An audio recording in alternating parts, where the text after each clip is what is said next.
Bideotxo honetan funtzio konposatua eta alderantzizko funtzioa ikusiko ditugu, bai.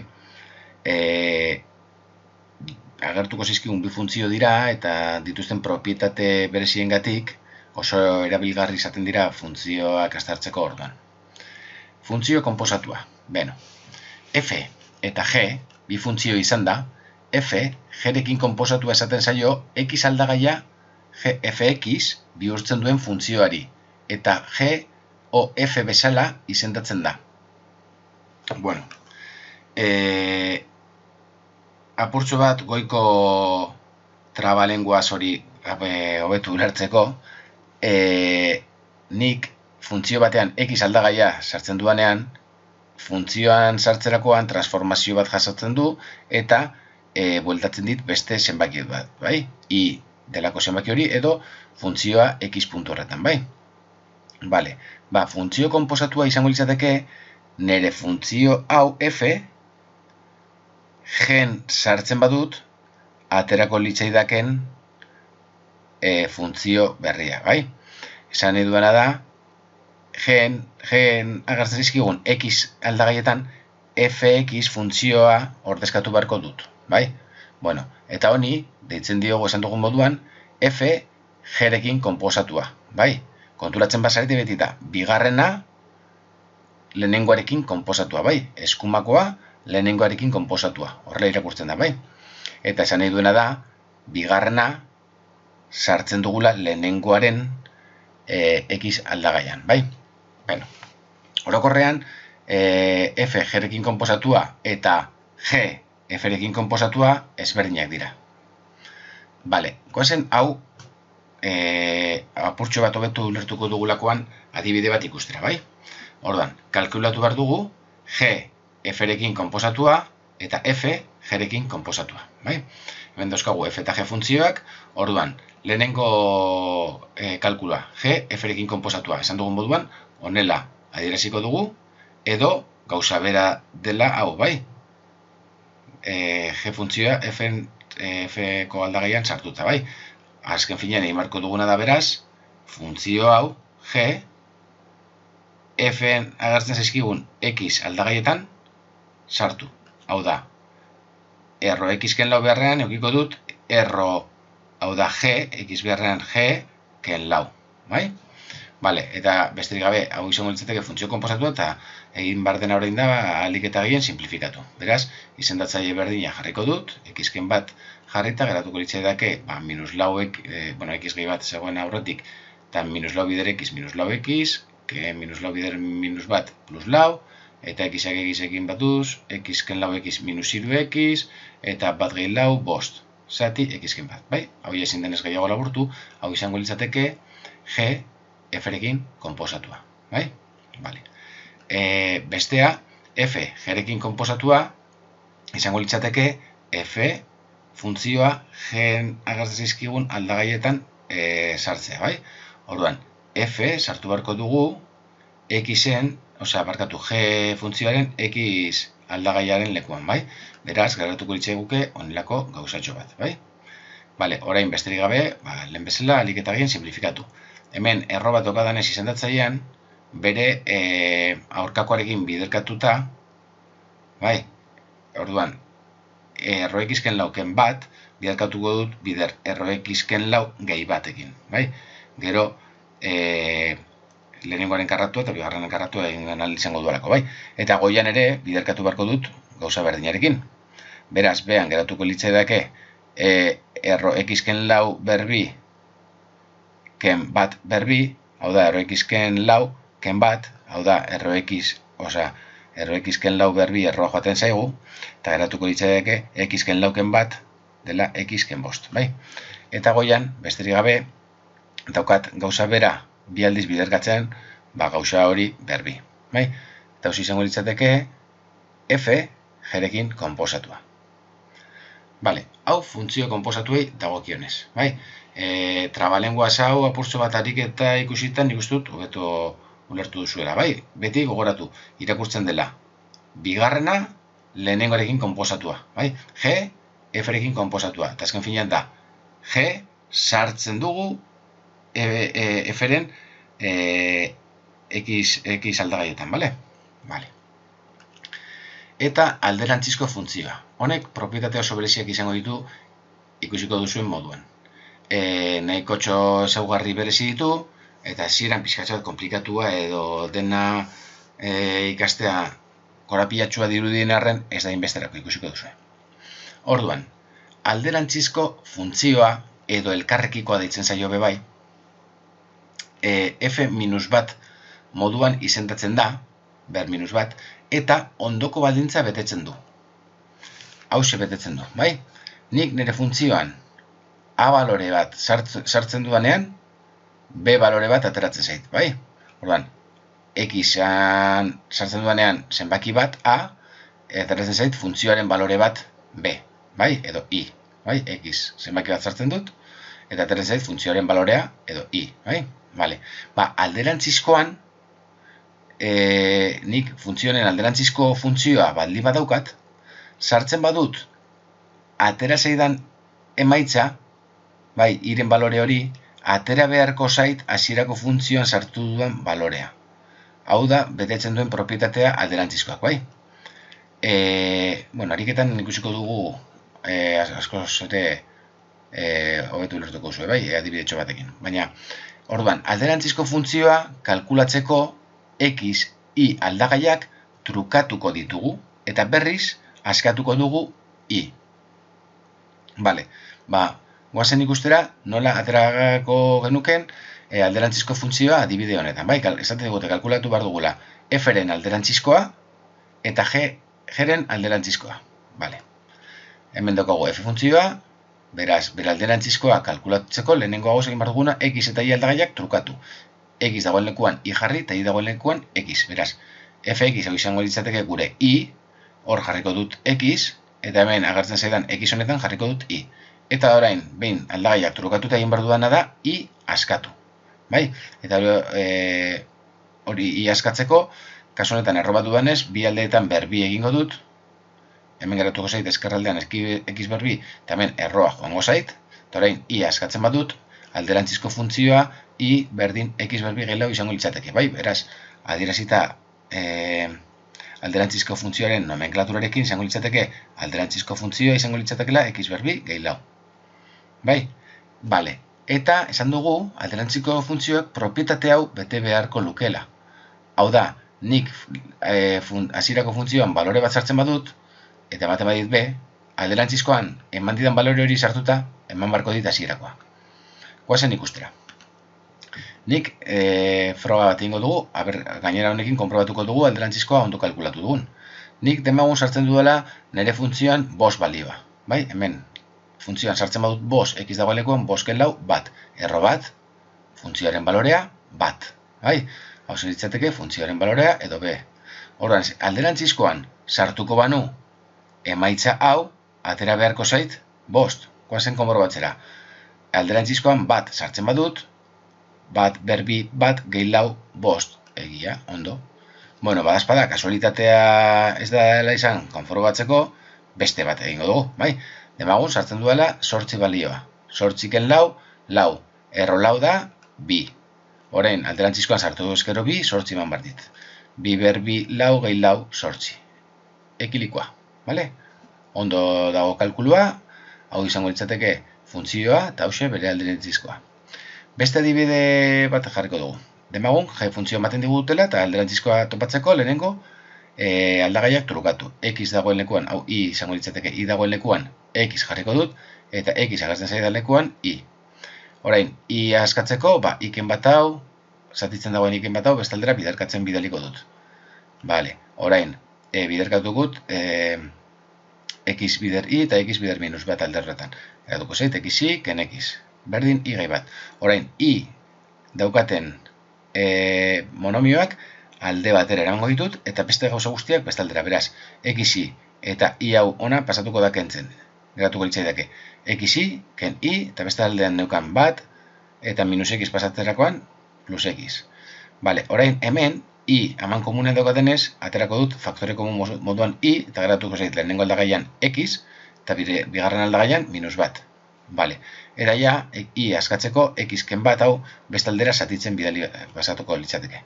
Beraz, hau litzateke alderantzizko funtzioa. Kasu honetan, g-ren alderantzizkoa, esan dugun moduan, horixe.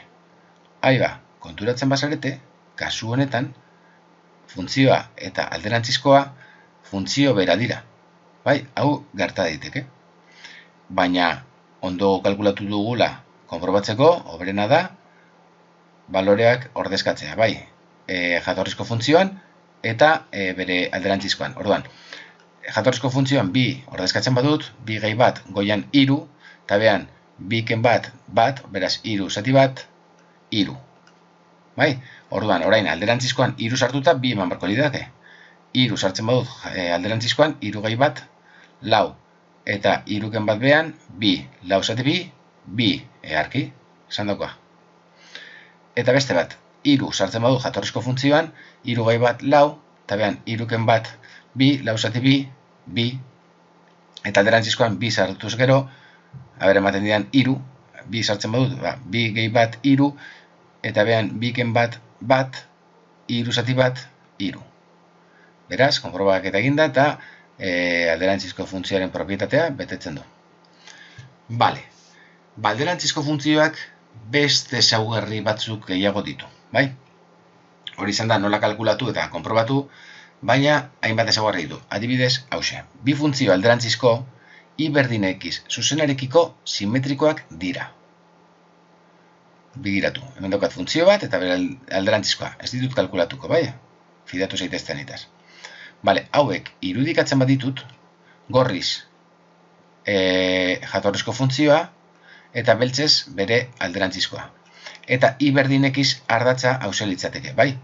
Xen balio bakoitzari iren balio berdina daukio. X bat denean, ida bat, x bi denean, ida bi, bale? X lau denean, ida lau, bale? Ardatza hau da, i berdin x zuzena, bai? Bale, ardatzonekiko simetrikoak dira beti, alderantzizkoak, bai? Bi funtzio alderantzizko, bale? Hau da, betetzen duten propietate bat. Nola ikusi dezakegu, biratu, zuzen gorria, bai? Nik doblatzen badut horria lerro berde honetatik, zuzen gorria, eta zuzen gorriak markatuko balu ikutzen duen puntua, ikutzen duen papera zatia, aterako litzateke lerro beltza, bai? Pentsatu doblatzen dut lerro berdetik, eta ateratzen zait, beltza, bale. Hau ikusita, i berdin x honekin simetrikoa dela, propietate hau ere betetzen dute. Hau izan daiteke konprobatzeko bestera bat, biratu. F bere alderantzizkoarekin konposatua beti aterako zaigu x. Justo simetria ardatza, bai? Eta funtzioaren alderantzizkoa, funtzioarekin konposatua ere aterako zaigu x. Bata zein bestea. Lehengo funtzio hori hartuta, bai? Konprobaketa egingo dugu, bai? Orduan, f bere alderantzizkoarekin konposatua, beraz, ordezkatu barko dut f alderantzizkoaren x-etan. Orduan, f hau ordezkatuko dut hemen x dagoen lekuan, geratuko zait. Hiru erro eta hau da ordezkatu duena, f. X berriruken 6, x dagoen lekuan, eta geratzen zait gero gehi 6. Hau, minus 6 gehi 6 joaten da, eta erro hiru eta berriru simplifikatuta x geratzen zait. Eta beste hau ere bai, bai? F-ren alderantzizkoa F-rekin konposatua ere, izango izateke alderantzizkoa ordezkatu F-en. Hau ordezkatzen badut hor, bai, geratuko litzateke erro hau berriru, ken 6, berriru, eta erroa joaten dira, x gehi 6 ken 6, x, bale? Propietate hau ere, betetzen dute alderantzizko funtzioek. Bale. Beste bat. Funtzio batek alderantzizkoa izateko injektiboa izan behar du. Hau da, iren balio bakoitza, xen balio bakarrari egokitu behar zaio. Lehengo adibide bere hartuko dut, bai? Hemen ikusten dugun moduan, gure funtzio gorria da jatorrizkoa, bai? Eta esatik gute, hemengo funtzioaren balio bakoitzak alderantzizkoa izateko xen balio bakarra izan behar duela. Orduan, i ardatzan hartzen dudan edozein balio adibidez lau hartzen badut, iren balio bakoitza adibidez i denean lau, xen balio bakarra topatu behar dut. Orduan, I laudenean, ikusten dut, hemen horizontalean mugituz, bakarri doka dela puntu hau, bai? Beraz, xen balio bat. I sei denean, horizontalean mugituta, ikusten dut bakarri funtzioan puntu bat dudala, beraz, xen balio bat, bai? Horan, iren balio bakoitzari bakarrik balio bat egokitu bazaio, hau da, horizontalean mugituta, bai? Bakarrik balio bat topatu behar dut funtzioan. Bale, kasu honetan, betetzen da. Horrek esan du, injektiboa dela, bai? Bale, baina, biratu gertatzen den funtzioarekin.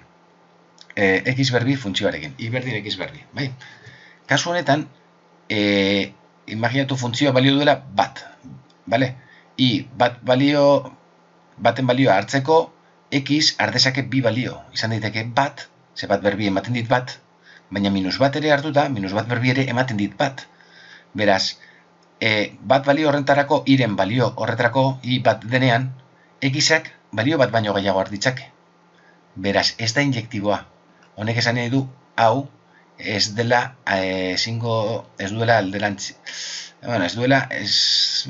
alderantzizkoa. Bai, alderantzizkoaren kalkulua ez dagoela guztiz onartua. Vale? Eta begiratu, bere alderantzizkoa kalkulatu genezake. Bai? Alderantzizkoa kalkulatzeko pausua jarrituta ez, hortazkatu I dagoen lekuan X eta X dagoen lekuan I, despejatu eta aterretzait, erro X izango litzatekela X berbiren alderantzizkoa. Bale, grafikoan ikusita biratu. X berbi parabola bat da, bai? X denean 0, baloreak eman ikusten dugu 0 dela. X bat denean, esan dugun moduan, X bat denean, bai?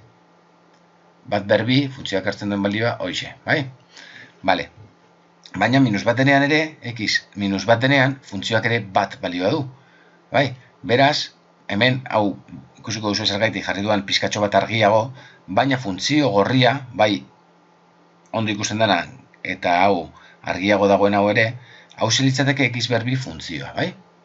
Eta esan dugun moduan, ez da injektiboa, zere, iren bi baliorako, daukat balio hau, baina baita beste hau. Beraz, ez da injektiboa. Biratu, bere alderantzizko esan dugu dela erro X, baina nik funtzio osoa doblatuko banu ardatz berde honetatik I berdin X, lehen bezala I berdin X ardatzetik, bai, hau da X berbi funtzioa, bai? Eta hau erro X, ahaztu zaidala esaten, bai? Hau da bere alderantzizkoa beltzez. Doblatuko banu hemendik, zati honek kointziditzen du, baina beste honek ez. Bai? Beraz, murrizketa bat egin da, injektibo egin genezake, hau da, hartzen baditugu funtzio honetarako X 0 baino handiago diren baloreak, hori murrizketa hori egin da, ordan, funtzio hau, X 0 baino handiago berdin diren baloretarako, geratuko gineteke bakarrik zati honekin, ez? Bakarrik X 0 baino X positibo entzako. Bai? Ordan, hau, murrizketa hori egin da, hau gehituta, bai betetzen du bere alderantzizkoarekin bat egiten duela, bai? Alderantzizkoa edukiko lukela, bai? Bueno, orduan, ikusten badugu, funtzio batek, iren balio batean, bi balio baino gehiago dauzkala, ez da injektibo izango, beraz, ez luke alderantzizkorik izango, bale? Ze hau, ezinbesteko da. Bale, beste bat, funtzio baten ibilbidea. Bere alderantzizkoaren definizio eremua da, eta alderantziz. Alderantziz. Bueno, funtzio baten ibilbidea, bere alderantzizkoaren definizio eremua da. Horreko bideoan ikusi genuenean, definizio eremua eta ibilbidea, hau, ibilbidearen kalkula utzi nuen, hemen azaltzeko, bai? Ze oraindik alderantzizko funtzioa ez genukan azalduta. Beraz, hemen azalduko dugu funtzio baten ibilbidea analitikoki nola kalkulatzen den. Orduan, kalkulatu beharko duguna da, funtzioaren alderantzizkoa, eta horren definizio eremua izango da lehenengo funtzioaren ibilbidea. Bueno, adibidetxo batekin hobeto. Demagun hau dela gure funtzioa, bai? Honek ikiko du bere definizio eremua, kasu honetan, zatiki bat denez, izendatzailea 0 egiten duten zenbakiak egongo lirateke definizio eremute kanpo, beraz bi, ze bi ken bi 0 da, beraz, honen definizio eremua izango litzateke zenbaki real guztiak ken bi. Bale, goazen kalkulatzea, orduan, bere ibilbidea. Orduan, bere ibilbidea kalkulatzeko, esan dugu, alderantzizkoaren definizio ere modela. Orduan, alderantzizko funtzioa kalkulatu beharko dut. Hau ze baldin bazen, gure funtzioa aldatzen dut I dagoen lekuan X, eta X dagoen lekuan Y, Eta besterik gabe ez dut azalduko, askatuko dut lehengo ariketan bezala. Bale, askatuta lortuko dut alderantzizko funtzioa, hauze. Alderantzizko funtzioen definizio eremua, zatiki baten ez ere, izendatzailea 0 egiten duten balorea lirateke, beraz, kasu honetan definizio eremua litzateke, zenbaki erreal guztiak ken bat, zenbat ken bat, 0 izango litzateke. Eta esan duguna, honen definizio eremua da, honen ibilbidea. Beraz, idazten dugu, honen ibilbidea dela, zenbaki erreal guztiak ken bat. Eta alderantziz esaten dugun honetan, esan nahi dugu ere, jatorrizko funtzioaren definizio eremua dela lortu dugun alderantzizkoaren ibilbidea. Vale? Bueno, horrela kontatuta, sinetxi, nire duzue. Ez, ikusiko dugu funtzio hauen errepresentazioan nola betetzen den, bai? Ikusi, gorriz, jatorrizkoa, beltzez, alderantzizkoa. Vale, fijatuko gara bakarrik gorrian. Gorriaren definizio eremua, zenbaki erreal guztiak, ken bi. Orduan, definizio eremua x ardatzean ikusten dugu. Vale, xen balio guztietarako daukagun funtzioa. Orduan, x minus 10 denean, funtzio gorria, x minus 10 denean, badaukagu goian funtzioa. Minus bote denean, ere bai. X denean 0, funtzio gorria ere badaukagu. X denean 5, badaukagu goian funtzio gorria. 10 badaukagu. Non ez daukagu? Bi balorean, zer gertatzen den bi balorean. Hemen, bi, hau da bat, bi. X denean bi, gutxigatik, baina hemen ez du ikutzen, x berdin bi, asintota vertikal bat edukiko genuke, eta funtzioak hor ez dauka balorerik. Beraz, definizio eremua ondo dago. Ibilbidea, funtzio gorriaren ibilbidea ardatz vertikalean, ardatzean neurtu beharko dut. Ardatzean neurtu beharko dut. Beraz, ardatzean 15ek badauka balorea? Bai, 10, bai, 5, bai, minus 5 badauka funtzio gorrian, minus 10 ere bai. Non ez dago funtzio gorririk, ardatzean hementxe.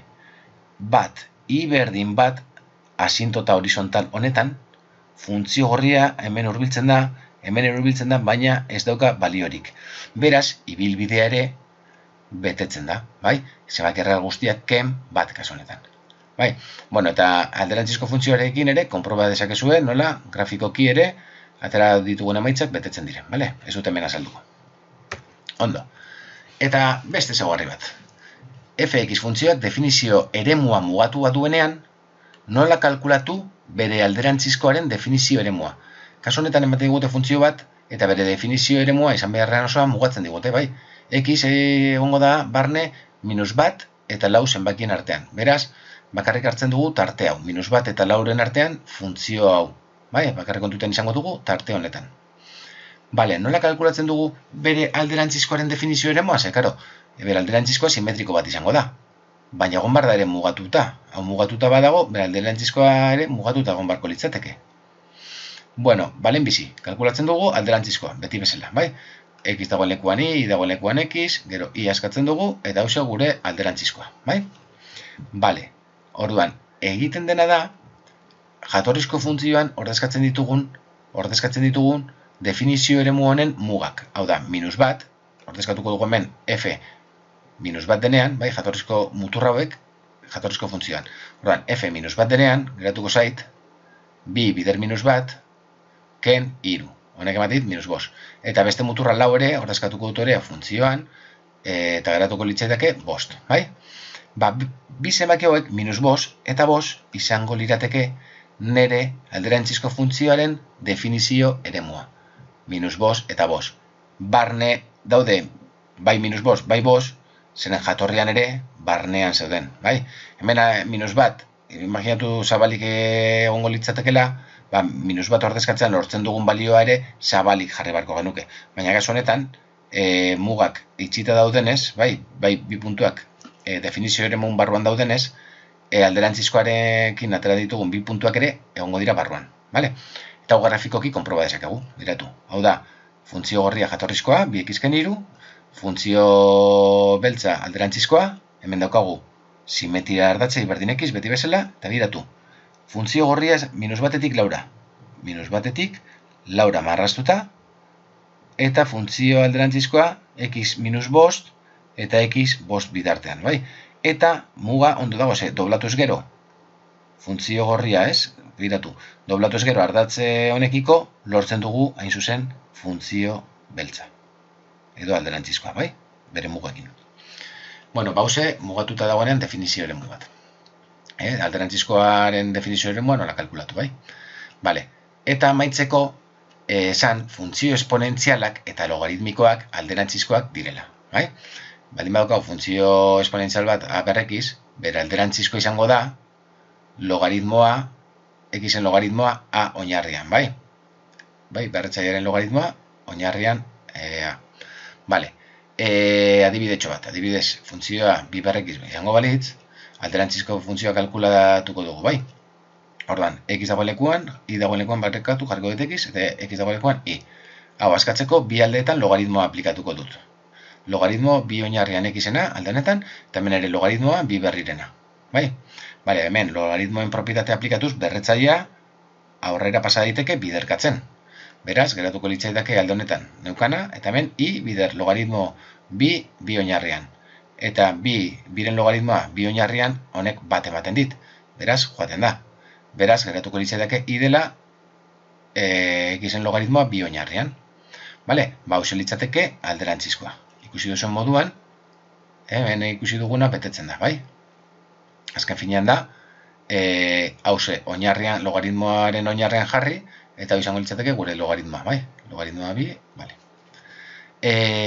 Bueno, marraztuta, hauxe ikusten dugu hemen iardatzar, funtzio esponentzial hau, bai, ikusten dugu, berretzaileak x-a zenbat eta gehiago ditu, infinitura jotzen duela, logikamente, eta berretzaileak negatiboak gerozta handiago direnean, zerora hurbiltzen direla hemen asindota horizontal bat daukagula, bai? Eta beti pasako dira, bueno, hori gero azalduko, eta logaritmoak, zenbaki logaritmoaren x-a 0 eta bat bitartean, bai, zerora hurbiltzen denean, bai, logaritmoak minus infinitura jotzen du, eta x-a onditzen denean logaritmoak infinitura jotzen du, bai? Funtzio esponentziala beti pasatuko da puntu honetatik, 0 bat eta bat bi. Bueno, azken finean, 0 bat pasatuko da edozein funtzio esponentziala. Zagai, biratu, x 0 denean, i da bat biratu, x berretzailea 0 denean, edozein zenbaki ber 0, i emango dit bat, bai? Eta ere pasatuko da funtzio esponentziala bat a puntutik. Hau da, x-a bat denean, edozein zenbaki ber bat, da edozein zenbaki a hori, bai? Vale. Eta logaritmoetan, ere pasako dira beti bi puntu betetik. Hau da, x bat denean, i izango da 0 beti, x bat denean, baten edozein logaritmo beti izango da 0, horregatik, 0 puntutik pasako da edozein logaritmo, eta a bat puntutik. Esan nahi dudana da, x-a a denean, eta oinarriare a, bai, honek ematen digu bat, bale? Bueno, hause, ez dela gutxi, batez ere, alderantzizko funtzioen ezaugarriak askotxo dira, baina, bueno, praktikarekin barneratuko ditugu, bale?